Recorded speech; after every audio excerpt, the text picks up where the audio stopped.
আমার মেয়েটাকে দুমুঠো ভাত দিবি বৌমা?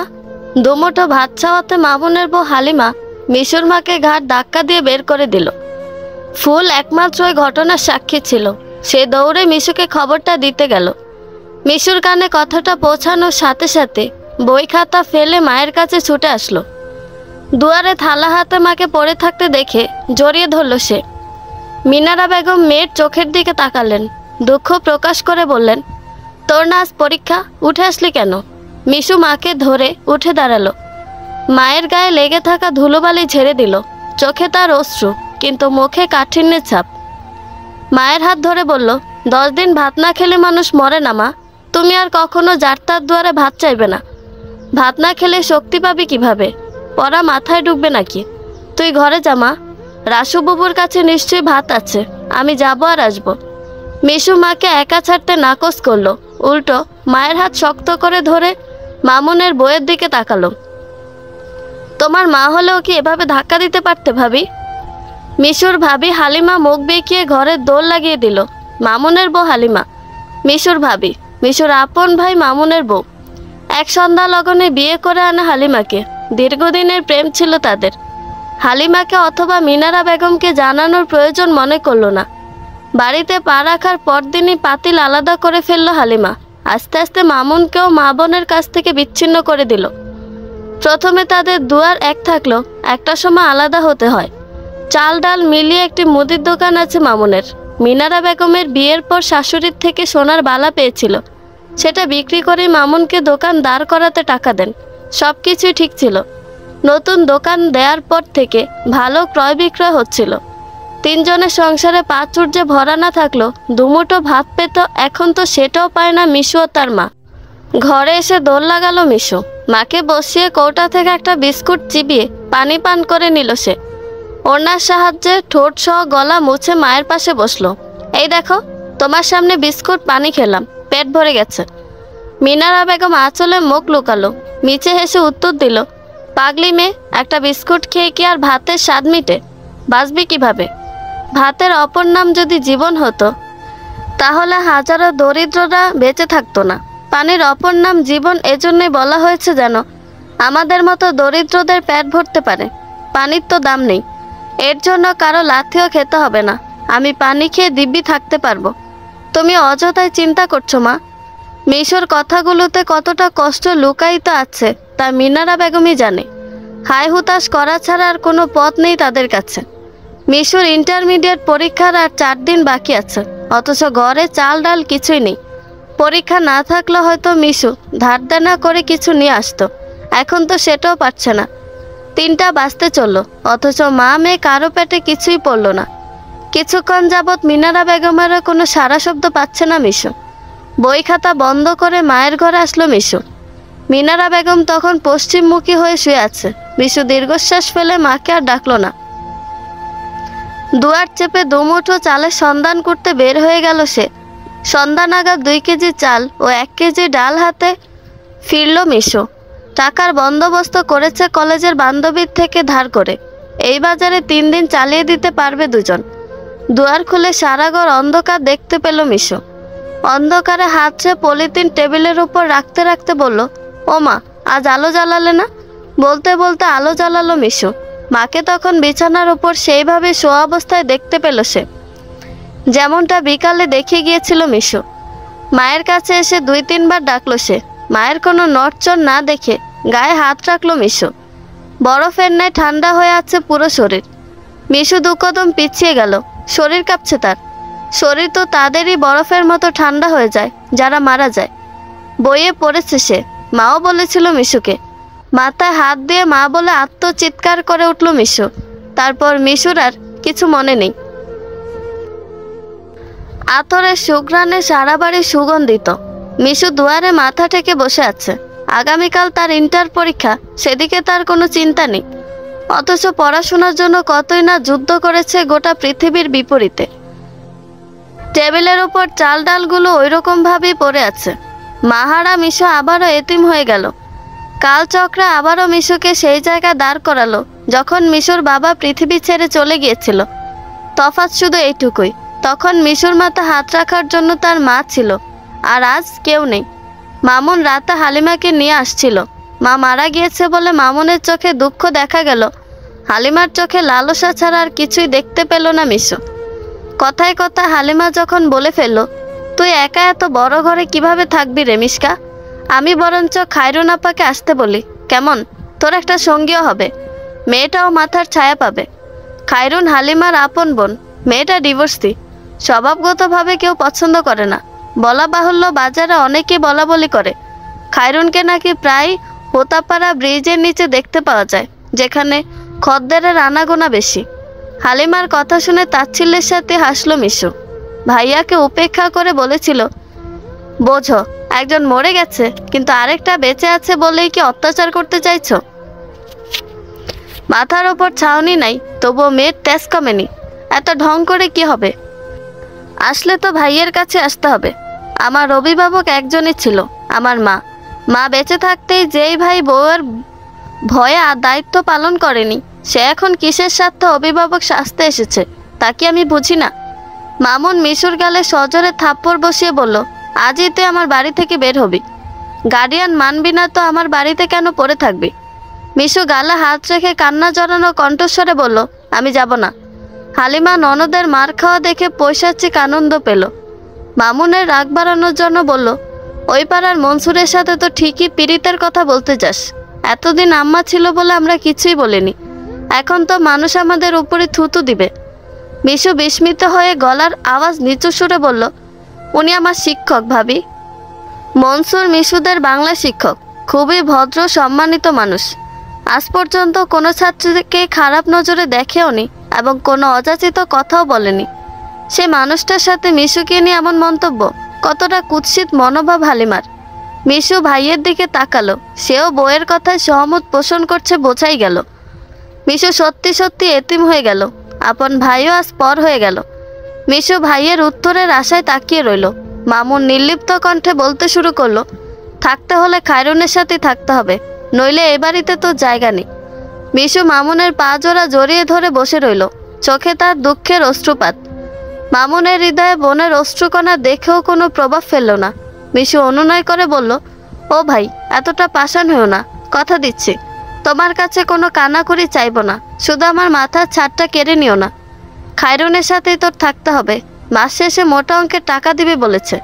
মিশু স্তব্ধ হয়ে গেল, চোখের পানি মুছে উঠে দাঁড়ালো। জীবনের এই সময়টা তাকে কোথায় নিয়ে দাঁড় করাবে তা ভাগ্যের ওপর ছেড়ে দিল।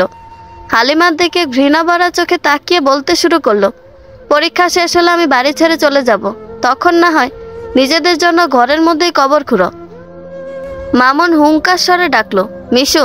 মিশু আগের মতোই নির্লিপ্ত কণ্ঠে বলল, আমি গেলেই তো তুমি বাঁচো, তাই না? আজ বউয়ের বোনকে জায়গা দেওয়ার জন্য নিজের বোনকে বের করছো, দেখবে একদিন এই বউ এবং তার বোনই তোমার কাল হয়ে দাঁড়াবে। হালিমা তেড়ে আসছিল মিশুর দিকে, মামুন বাধা দিল। বউকে জোর করে টেনে বাহিরে বের হয়ে গেল। পিছনে ফিরে একটিবারের জন্য মিশুর দিকে তাকালো না। মিশু হাঁটু গেড়ে বসে পড়ল, খোলা আকাশের দিকে তাকিয়ে অভিযোগের সুরে বলল, এ কেমন পরীক্ষায় ফেললে খোদা? সময় যেমন কারোরই জন্য থেমে থাকে না, তেমনি পরিজনের মৃত্যুতে জীবন থেমে থাকে না। আজ বাদে কাল সব স্বাভাবিকভাবেই জীবনযাপন করতে থাকে। মিশুর এসএসসি পরীক্ষা শেষ হয়েছে আজ 2 দিন হলো। প্রতিনিয়ত মেয়েটার আতঙ্কে দিন কাটছে। কখন না যেন ভাই ভাবি এসে মিশুকে তাড়িয়ে দেয়। মা মারা যাওয়ার পর মিশুর জীবন চলছে জটিলতায়। এর থেকে ওর থেকে ধার করে বাজার করতে হচ্ছে তাকে। পরীক্ষা দিয়েছে মন প্রাণ দিয়ে। সেদিন মামুন ও তার বইয়ের হুমকি ধমকি শুনে জীবনের লক্ষ্য নির্ধারণ করে ফেলেছে মিশু। পড়াশোনা করে অনেক বড় হবে সে, যার কারণে মনে বিরহ থাকা সত্ত্বেও পরীক্ষা ভালোভাবেই দিয়েছে মিশু। সন্ধ্যার আলো জ্বালিয়ে ভাই ও ভাবির কথাই ভাবছিল মিশু। এমন সময় দরজায় কড়াঘাত শুরু হলো। দরজা ভিড়ানোই ছিল। মিশু কে বলে আওয়াজ দিল। দরজা খুলে তৎক্ষণাৎ হালিমা ভেতরে ঢুকে পড়ল, হাতে বড় সাইজের কাপড়ের ব্যাগ সমেত। মিশু বিছানা ছাড়লো। আওয়াজ তুলে কিছু বলার পূর্বেই হালিমার বড় বোন খায়রুন ঘরে ঢুকলো। খায়রুনের পান খাওয়ার অভ্যাস আছে। পান খেলে মুখের চারপাশে লেগে থাকে, দেখতে অনেক বাজে দেখায়। পান খাওয়ার সময় মুখে অঙ্গভঙ্গির নাড়াচাড়া দেখলেই মিশুর বমি চলে আসে। হালিমা ব্যাগখানা রেখে বলল, কই গো বুবু, আজ থেকে মিশকার সাথে মিলেমিশে থাকবা, হ্যাঁ? ও মিশু, বুবু তোমার মায়ের বয়সী দেখো, কোনো কষ্ট যেন না হয়। ভাবি, এটা আমার আর আমার মায়ের বাড়ি। তুমি তোমার বোনকে এভাবে এ বাড়িতে রাখতে পারো না। আমি চাইলে এক লাথি দিয়ে তোমাকে বাড়ি থেকে বের করে দিতে পারি। তোমার ভাই আমার কথাই বিশ্বাস করবে। অল্প বয়সে ঘরছাড়া হতে না চাইলে চুপ করে থাকো। হালিমা কথাটা বলে এক মুহূর্ত দাঁড়ালো না, চলে গেল। খায়রুন আয়েশ করে বিছানায় বসে মিশুর পা থেকে মাথা পর্যন্ত দেখতে লাগলো। একজন পুরুষের খারাপ নজরের থেকেও সেই চাহনি খারাপ লাগলো মিশুর কাছে। মিশু ওড়না দিয়ে ভালোভাবে শরীর ঢেকে পাশের ঘরে চলে গেল। এখন সেই নশ্বর পৃথিবীতে একমাত্র অসহায়। রাতে খায়রুনের জন্য হালিমা খাবার রান্না করে নিয়ে আসলো। মুরগি, গরু, ডিম, পোলাও সহ নানা ধরনের রান্না খেলো খায়রুন। অথচ মিশু পাশের ঘরে অনাহারে ভুগছে, তাকে কেউ সাধলও না। রাত তখন 11টা বাজে। পাশের ঘরে মিশু বিছানায় গুটিসুটি হয়ে শুয়ে কাঁদছে। নিজের ঘর, নিজের বাড়ি বলতে কিছুই রইল না মিশুর। আপন ভাইও পর হয়ে গেল বউয়ের কথায়। শেষে কিনা আপন বোন থেকে বউয়ের বোন আপন হয়ে গেল। কিছু সময় পর খায়রুনের কণ্ঠস্বর ভেসে আসলো। সে কাউকে বলছে, নতুন মাইয়া পাইছি, দেখতে শুনতে হুড়পড়ি। আজ বললে আজই মাইয়া রেডি, টাকা কিন্তু বেশি নিব এই মাইয়ার জন্য। মুখে হাত রেখে চাপা কান্না শুরু করলো। মিশুর ভাই ভাবি নিশ্চয়ই খায়রুনের মতলব জানে। টাকার প্রলোভনে পড়ে বোনকেও বিক্রি করে দিতে দ্বিধা করছে না। মিশু কিছুই বুঝতে পারছে না। এখানে থাকলে জীবনের শঙ্কা আর বাহিরে গেলে কি না হবে ভাবতে পারছে না মিশু। রাত তখন 12:30। দুই ঘরে যাতায়াতের জন্য একটি দরজা রয়েছে। মিশু শুরুতেই সেই দরজা আটকে দিয়েছিল। মিশুর ঘরে বের হওয়ার জন্য আরও একটি দরজা রয়েছে, যা এতদিন কাঠের আলমারির আড়ালে ছিল। মিশু ধীর পায়ে সেদিকে আগালো। আলমারির ভেতর থেকে আসবাবপত্র বের করে আস্তে আস্তে সামনের দিকে টেনে আনলো। গুছিয়ে রাখা ব্যাগটা হাতে নিয়ে ফিরে ঘরটা দেখে নিল। অন্ধকারাচ্ছন্ন রাতে বাড়ি থেকে বের হয়ে গেল। বাহিরের জগতে পা ফেলে মিশু দুর্ভিক্ষ জীবনের সাথে পরিচিত হলো। মিশুর মায়ের একজোড়া সোনার কানের দুল ছিল, যার একটা মিশু ছোটবেলা হারিয়ে ফেলেছিল। আসার সময় সে একটা কানের দুলই সাথে নিয়ে আসে। পরের দিন সেই দুল অল্প টাকায় বিক্রি করে ঢাকায় চলে আসে। ঢাকায় এসে জীবনের কঠিন মুহূর্ত পার করতে লাগলো মিশু। 2 দিন যাবৎ থাকার বন্দোবস্ত করার চেষ্টা করলো, কিন্তু একা মেয়েকে কেউ থাকার আশ্রয় দিল না। শেষে একটা বাড়ি পেল মিশু। বাড়ির মালিক ছিল মধ্যবয়সী মহিলা। বাড়ি ভাড়ায় দিন চলে তার। মিশু যখন সাহায্যের হাত পাতল, মহিলাটি তখন সাহায্যের হাত বাড়িয়ে দিল। ছেলের সাহায্যে মিশুর কাজের ব্যবস্থা করলো একটি গার্মেন্টসে। শুরু হলো মিশুর জীবনযুদ্ধের প্রথম ধাপ। কেটে গেল 2 মাস। এই 2 মাসে কেউ মিশুর খবর নেয়নি, নিবেই বা কেন? মিশু তো তাদের বোঝা ছিল। চলে এসেছে বলে তারা বেঁচে গেল। প্রথম মাসে মিশুর বাড়ির মালিকই খাওয়ার খরচ বহন করে। এসএসসি পর্যন্ত পড়াশোনা করায় ভালো পদে চাকরি পেয়ে গেল মিশু। কিছুদিন পর এসএসসির রেজাল্ট হলো। A+ পেল সকল বিষয়ে। সেদিন মিশু কি কান্নাই না করলো। পড়াশোনার পেছনে সবচেয়ে বড় অবদান হচ্ছে মিশুর মায়ের, অথচ তার এই আনন্দের সময় মাই সামিল হতে পারল না। মিশু রেজাল্টের দিন সামর্থ্য অনুযায়ী দান করলো। আশ্চর্যজনকভাবে রেজাল্টের পরপরই মিশুর ভাগ্য খুলে গেল। মিশুর বুদ্ধিমত্তা দেখে অফিসের হিসাবরক্ষক কাজে নিয়োজিত হয়ে গেল। অফিসের সিনিয়র অফিসারদের সাথে আলাপ আলোচনা করে অনার্সে ভর্তি হওয়ার সংগ্রাম করতে শুরু করলো। মিশুর পক্ষে ভর্তির কোচিং করা সম্ভব ছিল না। কিছু বেসিক জ্ঞান নিতে থাকলো সে। ভালো খারাপ মিলিয়ে মানুষের জীবন। ভালো সময়ের থেকে খারাপ সময়ের সাথে বেশি পরিচিত হতে হয় মিশুর মতো মেয়েদের। অফিসের একজন শ্রমিক, যার নাম মানিক, হিসাবরক্ষকের কাজ পাওয়ার আগে মিশুর আন্ডারে কাজ করত। পড়াশোনায় মূর্খ সে। মিশুকে দেখে পছন্দ করে ফেলে। এদিকে মিশু মানিকের ধরাছোঁয়ার বাইরে। অফিসের সকলের প্রশংসা পাচ্ছে এখন মিশু। মানিককে কি সে পাত্তা দিবে? মানিকের কথা বলার ধরনও খুব বাজে, একদম বস্তির ছেলে যাকে বলে। সুযোগ পেলে হয়তো নেশা করেও বেড়ায়। মিশুর উপরেই নজর পড়ল তার। একদিন অফিস ছুটির শেষে মিশু বাড়ি ফিরছিল। পথিমধ্যে মানিক পথ আটকে দাঁড়ালো। মিশু প্রথম হকচকিয়ে উঠল, পর মুহূর্তে নিজেকে সামলে হাসি মুখে বলতে শুরু করলো, কি ব্যাপার মানিক ভাই, পথ আটকালেন কেন? কিছু বলবেন? মানিক গাল চুলকে জিভ ভিজিয়ে বলল, তোমার একটা কথা কইবার চাই। বলুন মানিক ভাই।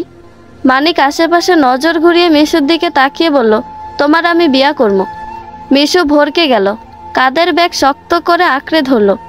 জীবনের প্রথম প্রপোজাল মিশুর। এর আগে কেউ মিশুর দিকে তাকিয়েও দেখেনি। প্রেম ভালোবাসার সংসার নিয়ে মিশু ভাবেনি কখনো।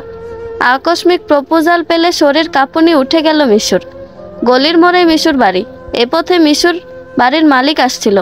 মিশুকে একটি ছেলের সাথে দাঁড়ানো অবস্থায় দেখতে পেলে এগিয়ে আসলো। মিশুর চোখে মুখে ভয় ও আতঙ্কের ছাপ স্পষ্ট। মহিলাটি ছিল খুবই বুদ্ধিমতী। ছেলেটির কাছে এসে সরাসরি জিজ্ঞেস করলো, এই বেড়া, কেডা তুমি? কই থেকে আইসো? নাতনির পথ আটকাইছো কেন? মানুষ ডাকমু? মাইয়া মানুষ দেখলেই জিহবায় পানি পড়ে। ও সাদ্দাম, ও আক্কাস, দেখা যেত। মানিক মহা বিপদে পড়ল। মহিলার হাতে পায়ে ধরে ক্ষমা চাইল। জীবন আর কোনো মেয়েকে জ্বালাতন করবে না বলে শপথ করে বিদায় নিল।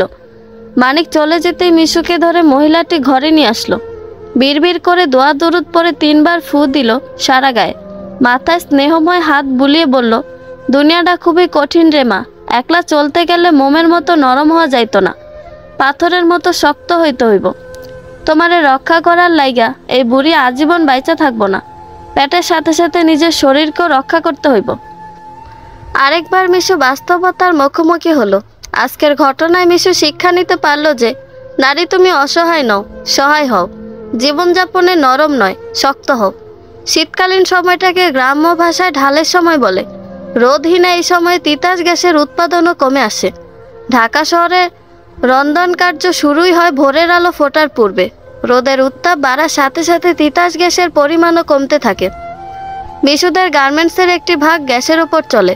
শীতকালীন সময়টাতে সেই ভাগ পুরোপুরি বন্ধ থাকে, যার ফলে অন্যান্য শ্রমিকদেরও ভোগান্তিতে পড়তে হয়। পান থেকে চুন খসলে চাকরি চলে যাওয়ার সম্ভাবনা থাকে। পৃথিবীতে সবারই যে আপনি পছন্দের হবেন এটা ভাবা বোকামি ছাড়া কিছুই না। অপছন্দের মানুষটা যখন আপনার প্রতিদ্বন্দ্বী হবে তখন তাকে নিচে নামাতে কুৎসিত হতো দ্বিতীয়বার ভাববেন না। মিশুর সাথেও ঠিক এমনটাই ঘটল। ঢাকা বিশ্ববিদ্যালয় বা জগন্নাথ বিশ্ববিদ্যালয় কোনো ভার্সিটির মধ্যে সুযোগ পেল না মিশু। গাজীপুরের আজিমউদ্দিন কলেজে অ্যাডমিশন নিয়ে রাখলো মিশু। হিসাব রক্ষক হিসাবে 2 মাস আগে নতুন একজন কর্মকর্তা নিয়োগ হলো। এমনিতেই 12 ঘন্টা ডিউটি করতে হতো মিশুকে। নতুন সহযোগী হয়ে কাজের প্রেশারও কম হলো। মিশুর সাথে কাজ করতে লাগলো 35 বছর বয়সী একজন মহিলা, যার স্বভাব ছিল অন্যের ভুল ধরা, নিজের ভুলগুলো অন্যের ওপর চাপিয়ে দেয়া। মাসের শেষ সময়ে ডে শিফট হলো মিশুর, আর ভদ্রমহিলার হলো নাইট শিফট। সারাদিনের সব হিসাব নিকাশ নির্ভুলভাবে শেষ করে বাড়ি ফিরল মিশু। পরের দিন অফিস আওয়ারের আগেই মিশুর কাছে ম্যানেজার খবর পাঠালো যে হিসাবে কিছু সমস্যা দেখা গেছে, যত দ্রুত সম্ভব অফিসে যেতে। মিশুর তখনও মুঠোফোন নেই। ভেবে রেখেছে পরের মাসে একটা বাটন ফোন কিনে নিবে। অগত্যা অনাহারে মিশু অফিসে পৌঁছালো। ভদ্রমহিলা বুক পকেটে 2 হাত ভাঁজ করে দাঁড়িয়ে আছে মিশুর সামনে। মিশু তখন কাগজের পাতা উল্টাতে ব্যস্ত। সে দেখতে পেল অফিসের একটি গুরুত্বপূর্ণ হিসাবে গরমিল দেখা দিয়েছে। সময়ের হিসাবও মিশুর ডিউটির সময়, অথচ সে গতকাল সবকিছু সুন্দরভাবে শেষ করে বাড়ি ফিরেছিল। ম্যানেজার জিজ্ঞেস করলো, এত বড় ভুলটা আপনি কি করে করতে পারলেন মিস মিশকা? মিশু কনফিডেন্সের সাথে উত্তর দিল, এসব আমি করিনি। ম্যানেজার মিশুর হাত থেকে কাগজ কেড়ে নিয়ে তাতে মিশুর স্বাক্ষর দেখালো এবং টেবিলের ওপর সজোরে কাগজ রেখে বলল, আপনি যদি নাই করে থাকেন তবে আপনার সিগনেচার আসলো কোথা থেকে? মিশু স্বাক্ষরের জায়গাটুকু ভালোভাবে পর্যবেক্ষণ করে বলল, এটা আমার স্বাক্ষর না, কেউ নকল করে বসিয়ে দিয়েছে।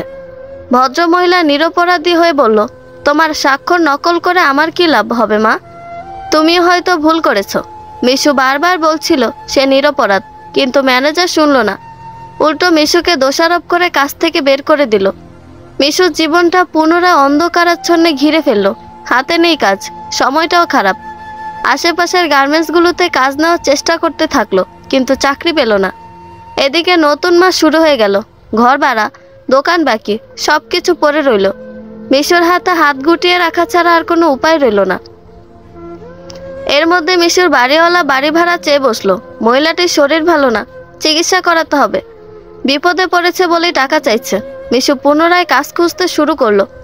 এবার মানুষের বাসায় ঝিয়ের কাজ খোঁজা শুরু করলো। যুবতী মেয়ে দেখে কেউই কাজে নিল না। কনকনে শীতের এক সকালে মিশু কাজের সন্ধানে বের হলো। 2 দিন ধরে পেটে কিছুই পড়েনি। ওইদিকে মিশুর বাড়ির মালিক ঘরে তালা ঝুলিয়ে দিয়েছে। টাকা না দিলে ঘরে ঢুকতে দিবে না। গায়ে একটি পাতলা শাল জড়িয়ে তাই বের হয়ে আসলো মিশু।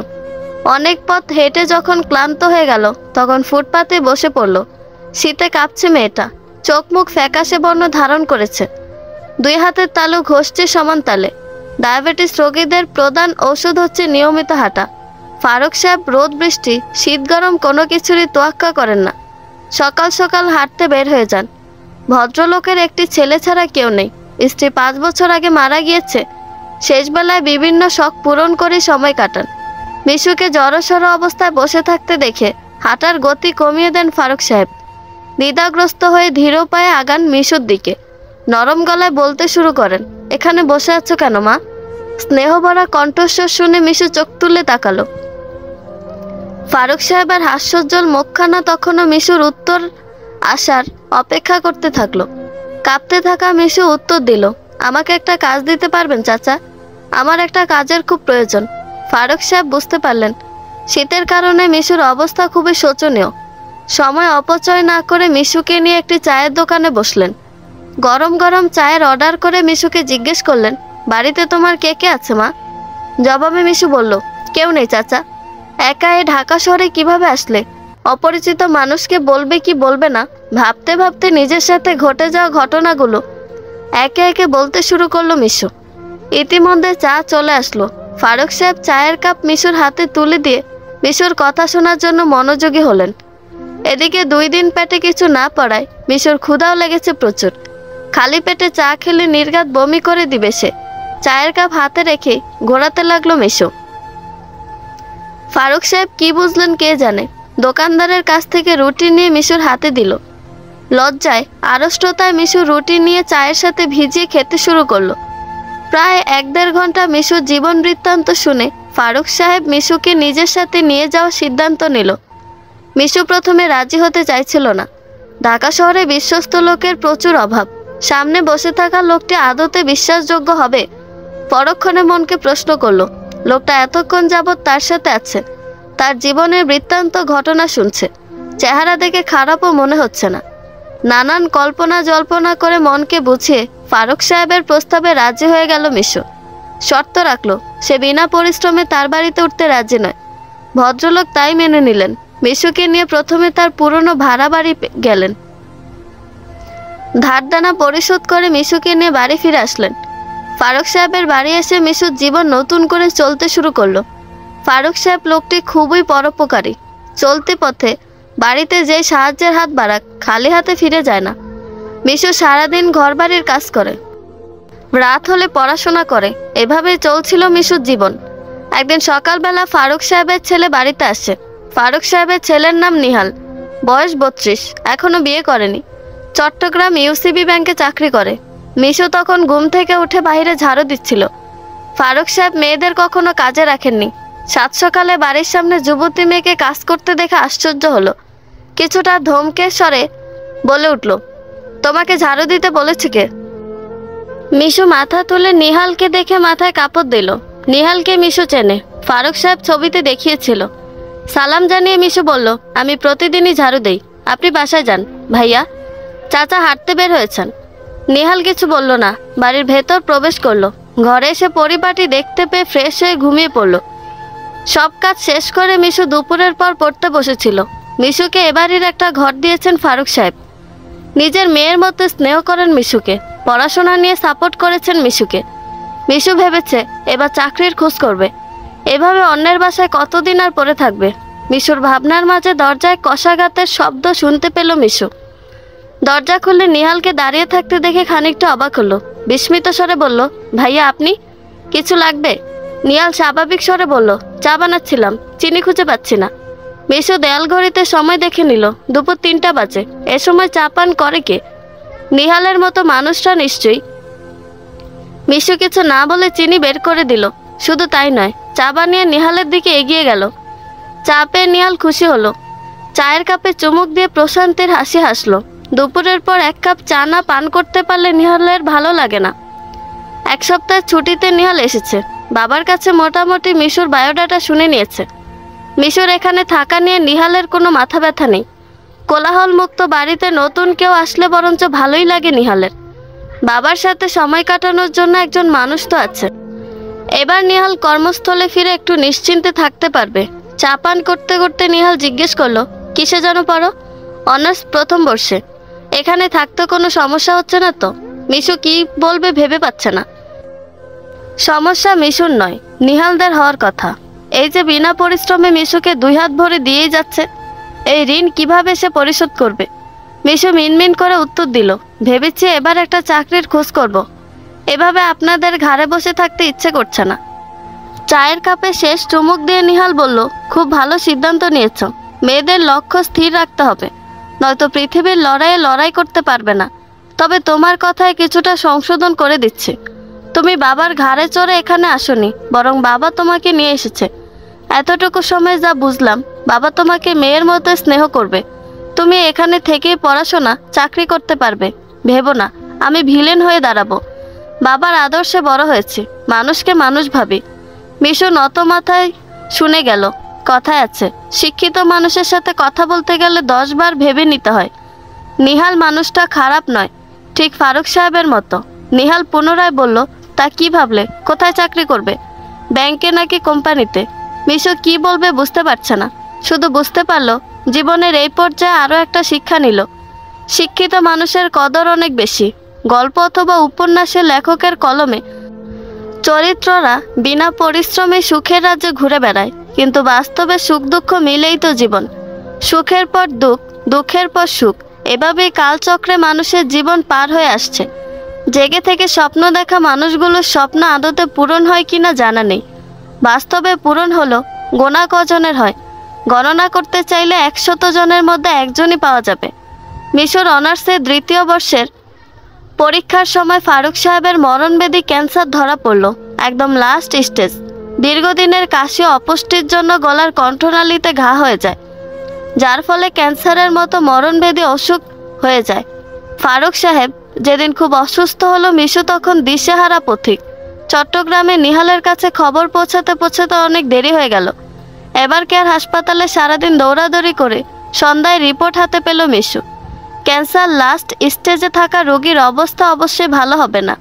এবার কেয়ার হাসপাতাল থেকে জাতীয় ক্যান্সার ইনস্টিটিউট মহাখালীতে রেফার করলো। অচেনা ঢাকা শহরে একাই মিশু ফারুক সাহেবকে মহাখালী নিয়ে গেল। প্রায় 3 ঘন্টা পর নিহাল মহাখালী পৌঁছালো। ফারুক সাহেবকে তখন ইমার্জেন্সিতে ভর্তি করানো হলো। নিহাল পৌঁছালে মিশুর খোঁজ করলো প্রথমে। মিশু তখন ভর্তির কাগজপত্র নিয়ে দাঁড়িয়েছিল। নিহালকে দেখতে পেয়ে হু হু করে কাঁদতে শুরু করলো। আমরা বাহ্যিক দিক থেকে যতই শক্ত থাকি না কেন, আপনজনের সামনে গেলে নরম হয়ে যায়। মিশু নিহালের আপন কেউ কিনা জানে না, কিন্তু নিহালকে দেখে কান্নাগুলো দল পাকিয়ে বের হয়ে আসলো। হয়তো মিশুর আশ্রয়দাতার এমন দুর্দশা দেখে নিহাল ছুটতে ছুটতে মিশুর কাছে এলো। নিহালের চোখে মুখে অপরাধ বোধের ছাপ স্পষ্ট। দূরে থেকে বাবার করুণ অবস্থার সময় কিছুই করতে পারলো না ভেবে মিশুর হাত থেকে কাগজগুলো নিয়ে বলল, ডাক্তার কি বলেছে? হাতে 3 মাস কিংবা 4 মাস সময় আছে। তারপরই আর কথা বলতে পারলো না, হু হু করে কান্না শুরু করে দিল মিশু। নিহাল কাগজগুলো নিয়ে রিসিপশনে চলে গেল। প্রায় 2 সপ্তাহ পর ফারুক সাহেবকে বাড়ি নিয়ে আসা হলো। মিশু তখন মন প্রাণ দিয়ে পিতা সমেত ফারুককে সেবা করতে শুরু করলো। 3 বেলা খাবার থেকে শুরু করে গোসল করানো, ওষুধ খাওয়ানো সব একা হাতে মিশু করতে লাগলো। একদিন সকালে মিশু ডাক পড়লো। নিহাল ডেকেছে মিশুকে। ড্রয়িং রুমে জমি জমার কাগজ খুলে কি যেন দেখছে নিহাল। মিশু কাছে দাঁড়াতেই বলল, আমাকে ডেকেছেন ভাইয়া? নিহাল চোখের চশমাটা খুলে টেবিলের উপর রেখে বলল, গত বছর তোমার একটা কথায় সাপোর্ট করেছিলাম, মনে আছে তো? মিশু মাথা নাড়িয়ে হ্যাঁ বলল। নিহাল পুনরায় বলতে শুরু করলো, অনার্সে তেমন ক্লাস করতে হয় না, সারাদিন মোটামুটি অবসরে কাটিয়ে দাও, তাই আমি তোমার একটি চাকরির ব্যবস্থা করেছি। নিহালের কথার মাঝে মিশু বলে উঠল, কিন্তু চাচাকে এ অবস্থায় ফেলে চাকরি কিভাবে করব? নিহাল গম্ভীর মুখে বলল, আমাদের চিন্তা করতে হবে না, তুমি তোমার জীবন গোছাও, পৃথিবীতে লড়াই করে বাঁচতে শিখো। মিশু মাথা নিচু করে রেখেছে। সে কি বলবে ভেবে পাচ্ছে না।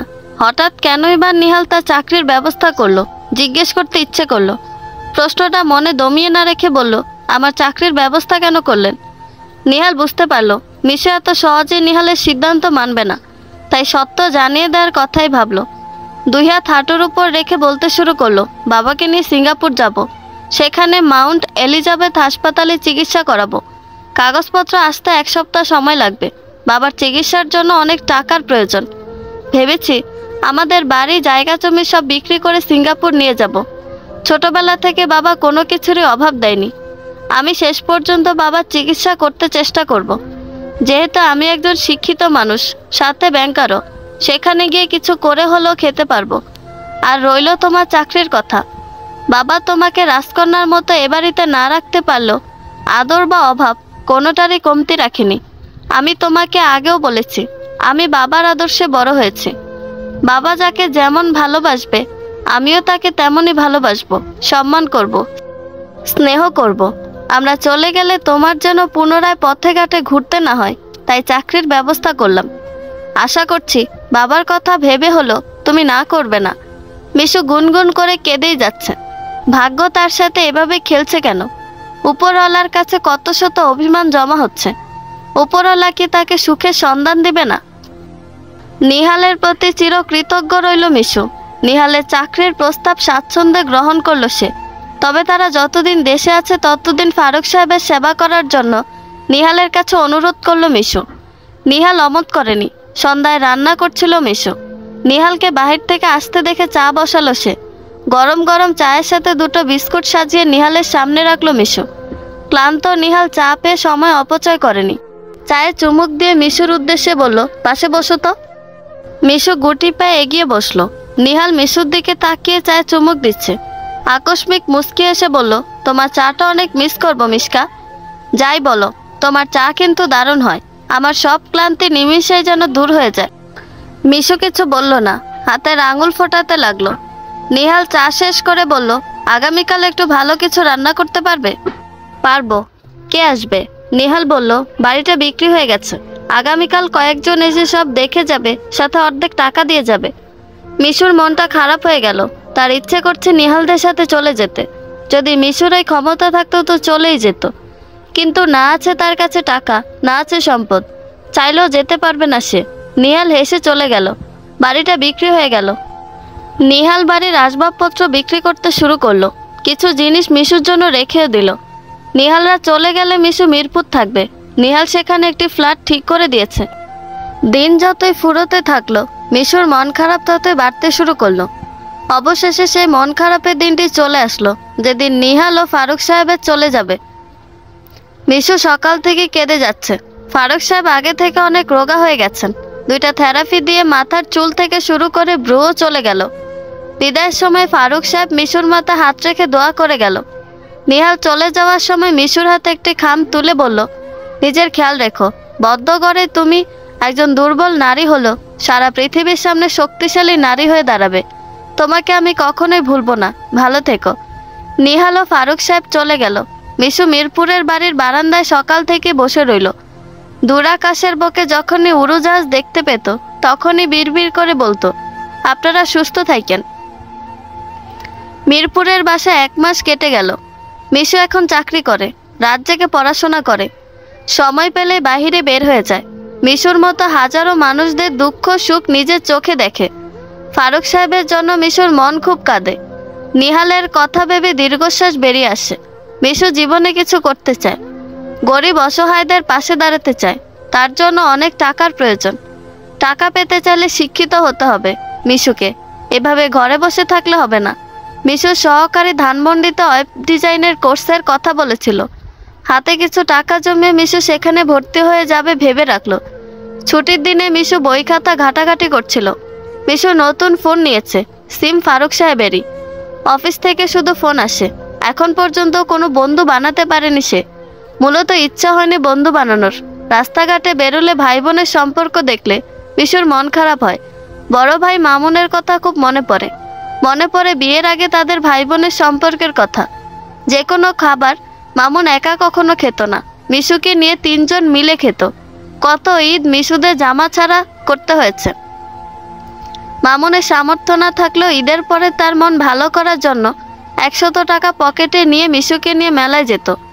2 ভাই বোন সারা মেলা ঘুরে বুট বাদাম খেতে খেতে বাড়ি ফিরে আসতো। তখন কি দিন ছিল, সবই তো ঠিক ছিল। কিন্তু একজনের কারণে সব ছারখার হয়ে গেল। লোক সমাজে শোনা যায় বিয়ের পর নাকি শাশুড়িরা ছেলের বউদের শান্তিতে থাকতে দেয় না। ননদ যখন তখন এই সেই বলে খোঁটা দিতে থাকে। মিশুর মা তো সরল ছিলেন, মন ছিল কাগজের মতো ধবধবে সাদা। ছেলের বউকে মাথায় তুলে রাখবেন বলতেন, অথচ হলো সব উল্টো। মিশুর ভাবি হালিমাই হলো পরিবারের বিচ্ছেদের কারণ। অতীতের কথা ভেবে দীর্ঘশ্বাস ফেলল মিশু। তৎক্ষণাৎ তার মুঠোফোন বেজে উঠল। বিদেশি নাম্বার দেখে মন খুঁতখুত করতে শুরু করলো। রিসিভ করে কানে ধরলে নিহালের ভাঙা কণ্ঠস্বর শুনতে পেল। নিহাল বলল, বাবার নেই মিশকা, আমাকে এতিম করে দূরে চলে গেছে। আমি একা হয়ে গেলাম মিশকা, আমি একা হয়ে গেলাম। লাইন কেটে গেল। মিশকার হাত থেকে ফোন মাটিতে ফেলে দিল। আল্লাহ বলে চিৎকার করে জমিনে লুটিয়ে পড়ল। হেসকি তুলে কাঁদতে থাকলো কিছুক্ষণ। দুহাত তুলে মোনাজাতের ভঙ্গিতে বলল, আল্লাহ চাচাকে জান্নাতবাসী করো। পূব আকাশে সূর্য অস্তমিত হয়েছে। কর্মস্থলের মানুষেরা বাড়ি ফিরছে। কেউ কেউ রাস্তায় বাজার সদাই করছে। ফুলের দোকানগুলোতে এই সময় প্রচণ্ড ভিড় থাকে। ক্লান্ত শরীরে পুরুষদেরকে দেখা যায়। কাজরা ফুলের মালা অথবা কয়েকটা গোলাপ ফুল নিয়ে প্রিয়জনকে খুশি করার জন্য কিনে নিচ্ছে। অবশ্য ফুলের দিকে তাকিয়ে তাদের তৃপ্তি হাসি দেখার সৌভাগ্য মিলে। মিশুর জীবন থেকে আরও 2টি বছর কেটে গেল। নিহালের সাথে সেই দিনের পর আর কথা হয়নি। গত মাসে নিহালের ব্যবস্থা করে দেওয়া চাকরিও চলে গেল। চলে গেছে বললে ভুল হবে, মিশুই ছেড়ে চলে আসলো। এবারে চাকরি চলে যাওয়াতে মিশুর কষ্ট হলো না, বরঞ্চ খুশি হলো। কেননা তার চাকরি চলে যাওয়াতে একজন দরিদ্র পরিবারের রিজিক তৈরি হয়ে গেল। মূল ঘটনা বিস্তারিত বললে বলা হবে সেই সময়ের ঘটনাটি। নিহাল ঢাকার একটি বড় কাপড়ের ব্র্যান্ডে মিশুর চাকরির ব্যবস্থা করে দিয়েছিল। সেখানে মিশু প্রথমে গোছগাছের কাজ করলো। পরবর্তীতে ব্র্যান্ডের মালিক মিশুর সততা দেখে ম্যানেজার পদে চাকরি দেন। ভালোই চলছিল মিশুর দিনকাল। সারাদিন কাজে, রাত হলে বাড়িতে আসা যাওয়ার সীমাবদ্ধতায় ছিল মিশু। কিছুদিন পর ব্র্যান্ডের মালিক কর্মচারীর নিয়োগের বিজ্ঞপ্তি দেয়। প্রায় 20 জনের সিভি রিসিভ করলো মিশু।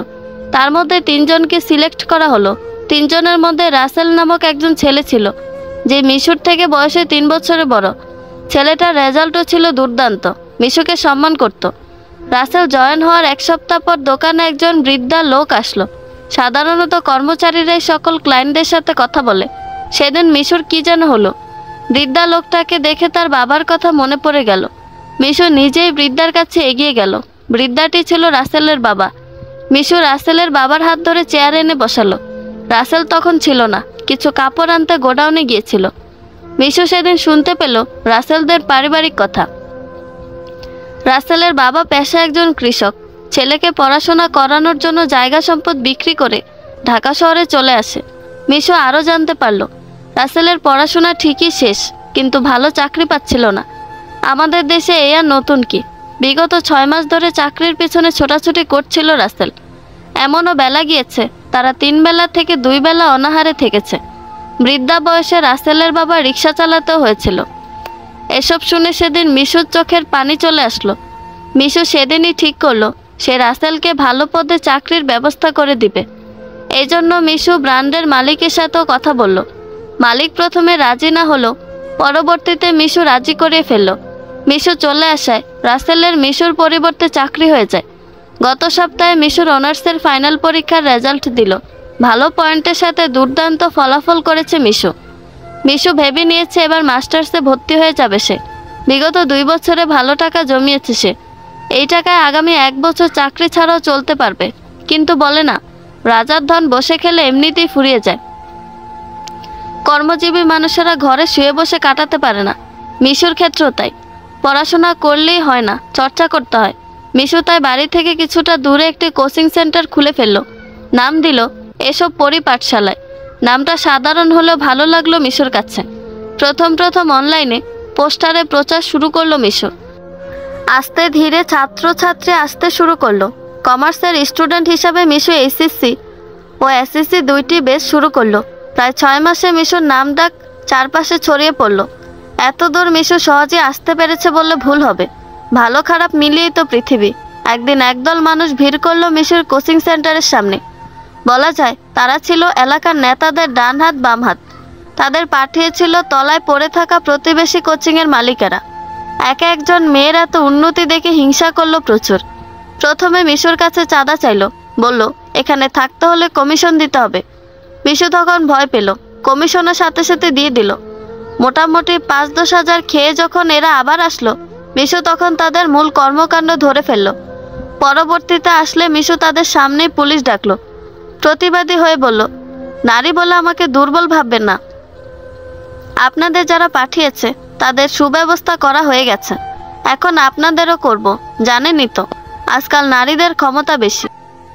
একা আছি বলে যা ইচ্ছে করতে পারছেন, ভুলে যাবেন না 10-এর লাঠি 1-এর বোঝা। আমি একাই আপনাদের বিরুদ্ধে লড়াই করতে পারবো। পুলিশ আসলো, তদারকি করে মীমাংসা করে দিল। মিশুর দিন এখন ভালোই চলছে, কোচিংয়ে সময় কাটে। এর মধ্যে একদিন নিহালের ফোন এলো। মিশু তখন রাতের খাবার রান্না করছিল। বিদেশি নাম্বার থেকে ফোন আসাতে অবাক হয়েছিল। কানে ধরতে নিহালের কণ্ঠস্বর শুনতে পেল মিশু। নিহাল বলল, তোমার চায়ের স্বাদ এখানে খুঁজে বেড়াই, পাই না। মিশু বারান্দায় দাঁড়ালো, পূর্ণ চাঁদের দিকে তাকিয়ে উত্তর দিল, দেশের স্বাদ কি আর বিদেশে পাবেন ভাইয়া? নিহাল প্রশ্ন করলো, দেশে আসলে কি চা বানিয়ে খাওয়াবে? মিশু আনমনে বলল, আজকাল চা বানাতে ভুলে গেছি। নিহাল ফোঁস করে নিঃশ্বাস ত্যাগ করে বলল, আবার শিখে নিও মিশকা। আমি আগামীকাল বাংলাদেশে আসছি, দেখা হবে। নিহালের সাথে আরও কিছুক্ষণ কথা বলল মিশু। আজ মিশুর কেমন যেন আনন্দ হচ্ছে। এই পৃথিবীতে মিশুর আপন বলতে কেউ নেই। নিহালের কাছে সে চিরকৃতজ্ঞ। তাই মিশু ভেবে নিল নিহালের আপ্যায়নে কোনো কমতি রাখবে না। পরের দিন কোচিং শেষ করে মিশু বাজার করলো। এই প্রথম মিশু এত এত বাজার করলো। তার কাছে মনে হচ্ছে তার বাড়িতে কোনো অনুষ্ঠান হবে। বিশাল বড় আয়োজন না হলেও ঘরোয়া আয়োজন হবে। অবশ্য মিশুর ভাবনা তো মিথ্যা নয়। মিশুর কোনো আত্মীয় থাকলে অবশ্যই মিশু বড় আয়োজন করত। পোলাও, গরু, মুরগি, চিংড়ি, ডিম, মাছ সব রান্না করলো মিশু। নিহালের ফ্লাইট সন্ধ্যা 6টায় ছিল। ইমিগ্রেশনের কাজ শেষ হতে হতে 9টা বেজে গেল। যেহেতু বাংলাদেশে নিহালের কিছুই নেই, নিহাল বিনা লজ্জায় মিশুর দুয়ারেই কষাঘাত করলো। নিহাল মিশুর বাড়িতে ঢুকতে অবাক হলো। তার দেয়া জিনিসপত্র ছাড়া নতুন কিছু কিনেনি মিশু। নিহালের মনে তখন প্রশ্ন জাগলো, মিশু কি তবে ভালো নেই? সোফায় বসে মিশুর জন্য অপেক্ষা করছিল নিহাল। মিশু গরম ধোয়া ওঠা চা নিহালের দিকে এগিয়ে দিয়ে বলল, আপনার চলে যাওয়ার পর চা বানিয়ে খাইনি, কেমন হয়েছে বলেন তো ভাইয়া?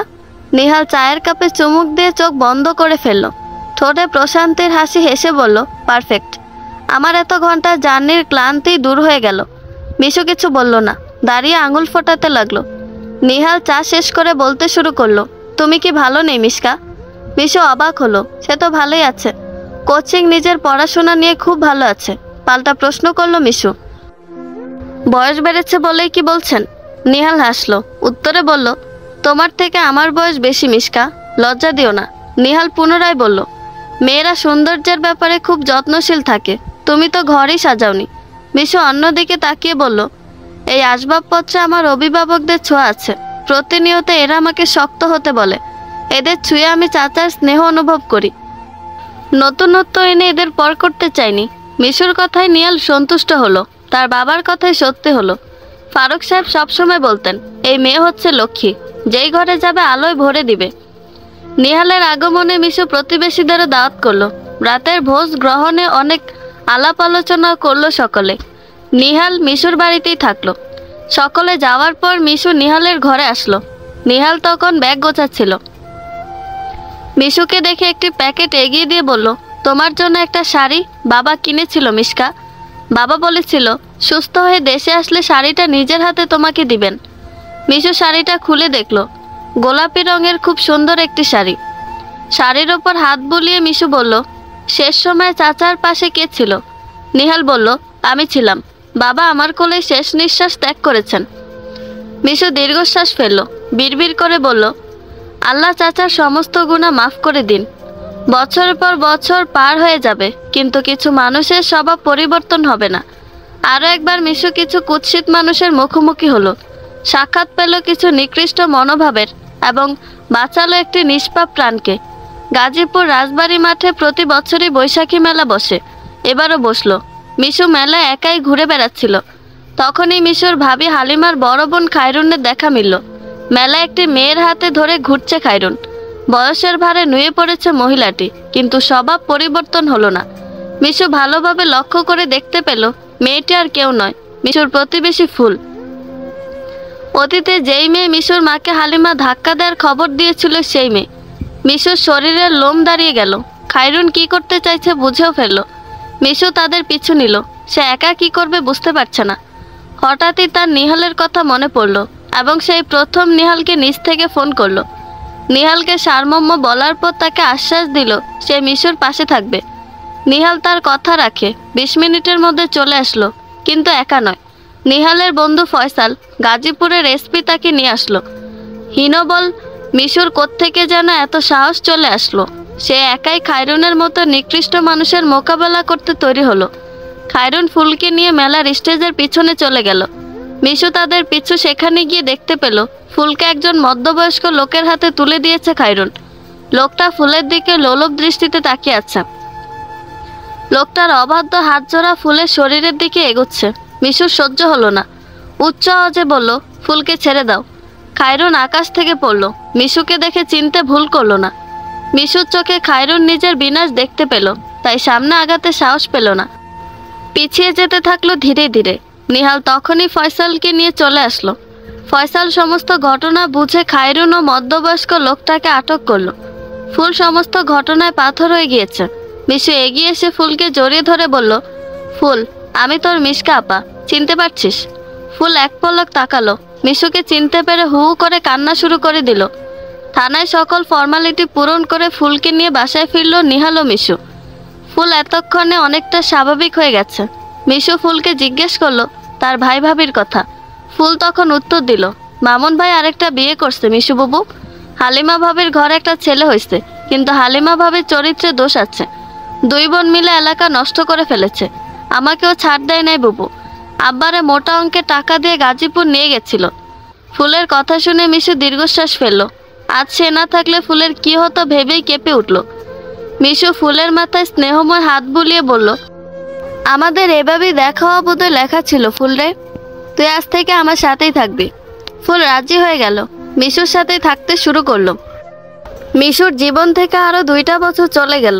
মিশু এখন মাস্টার্স পাশ করে ফেলেছে। নিহালও আলাদা বাড়ি কিনেছে। সময় পেলে মিশুর বাসায় এসে 1 কাপ চায়ের আবদার জুড়ে বসে। মিশুর সাথে লম্বা সময় ধরে আড্ডা দিয়ে থাকে। একদিন ফুল মজার ছলে বলছিল, জানো মিশু বাবু, আমার না মনে হয় নিহাল সাহেব তোমাকে পছন্দ করে। মিশু সেদিন হেসে কথাটা উড়িয়ে দিবে বলল, বেশি বুঝিস তুই। অমন শিক্ষিত বড়লোক ছেলে আমায় কেন পছন্দ করবে? তাছাড়া ওনার বাবা আমাকে মেয়ে বানিয়েছিল, সেই সূত্রে আমার সাথে যোগাযোগ রাখছে আর কি। ফুল সেদিন মানেনি, আরও বলেছিল, আমি তোমার সাথে একমত নই। দেখো না, এত বয়স হয়ে যাচ্ছে তবুও বিয়ে করছে না।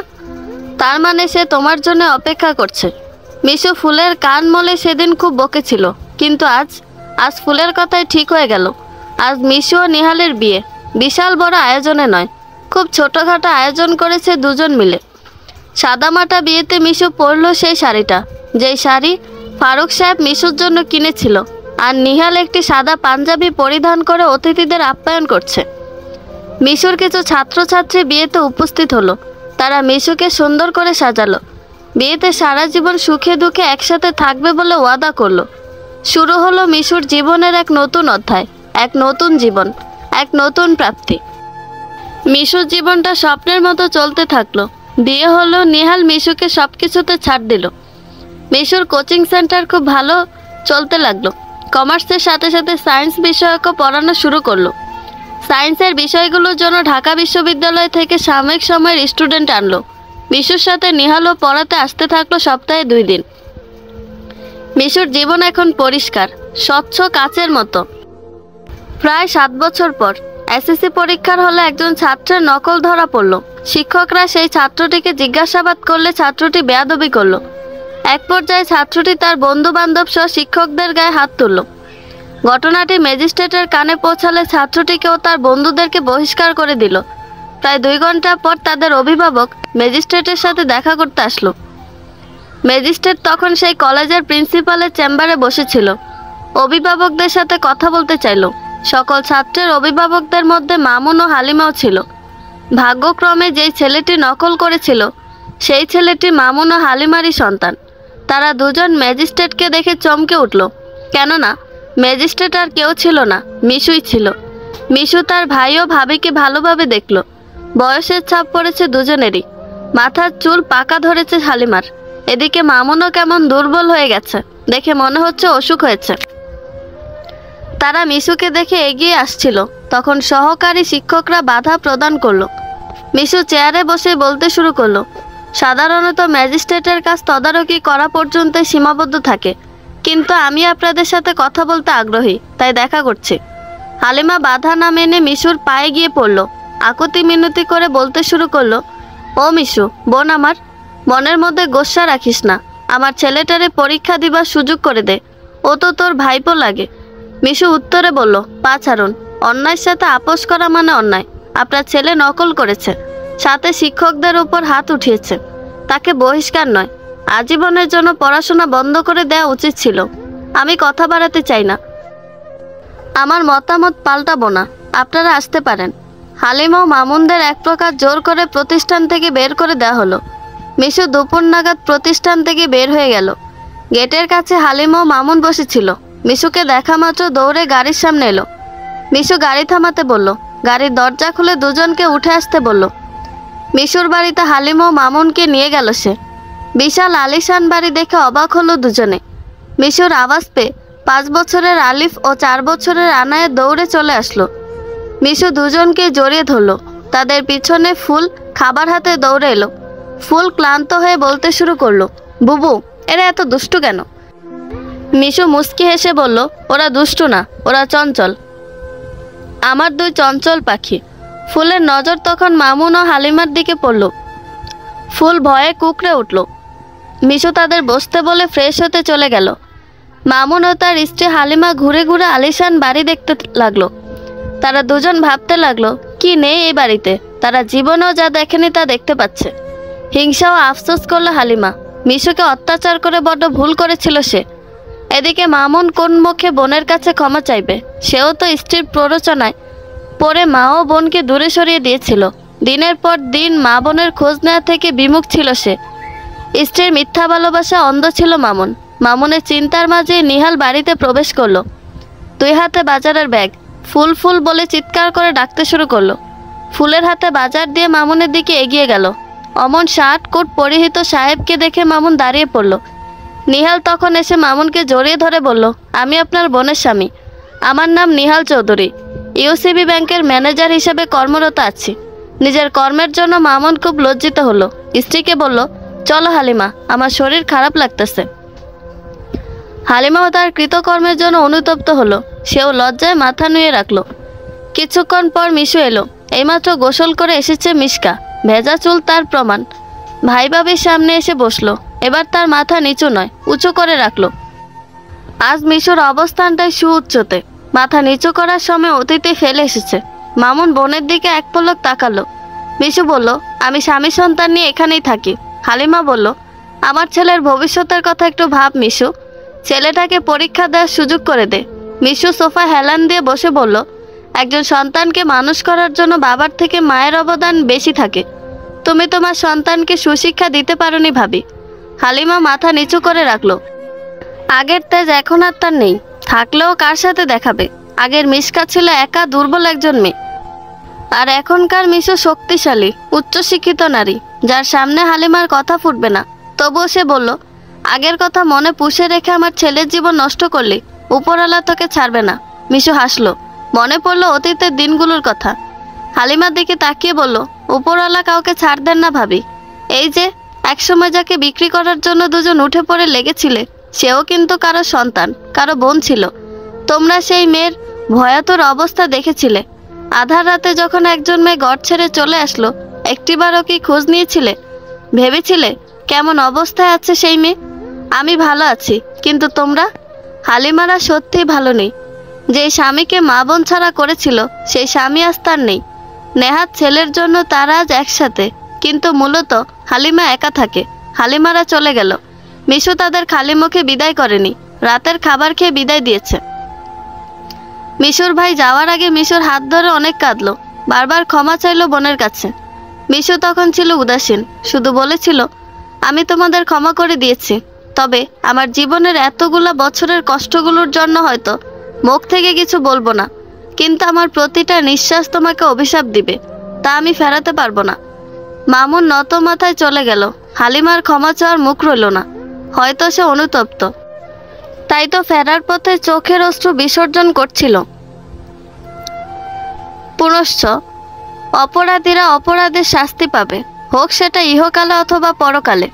মিশুর অতীত যতটাই কষ্টের ছিল, বর্তমানটা ততই সুখের। মিশুর মতো হাজারো মেয়েদের জীবনে ঘটে যাওয়া অজানা গল্প কেউ দেখে না, কেউ জানে না মিশুদের সাথে কত অন্যায় হয়। সব মিশুরা কিন্তু ফারুকের মতো চাচা পায় না, আর না পায় নিহালের মতো বন্ধুরূপী স্বামী। পরিশেষে বলবো, পৃথিবীতে মিশুর মতো মেয়েদের সাথে অন্যায় না হোক, মিশুরা সারা জীবন শান্তিতে বেঁচে থাকুক। বন্ধুরা, গল্পটি ভালো লেগে থাকলে একটা লাইক করে দিবেন এবং গল্প সম্পর্কে কোনো মতামত জানানোর থাকলে কমেন্ট করতে পারেন। নতুন নতুন আরও গল্প শোনার জন্য চ্যানেলটি সাবস্ক্রাইব করে পাশেই থাকবেন। ধন্যবাদ সবাইকে, ভালো থাকবেন।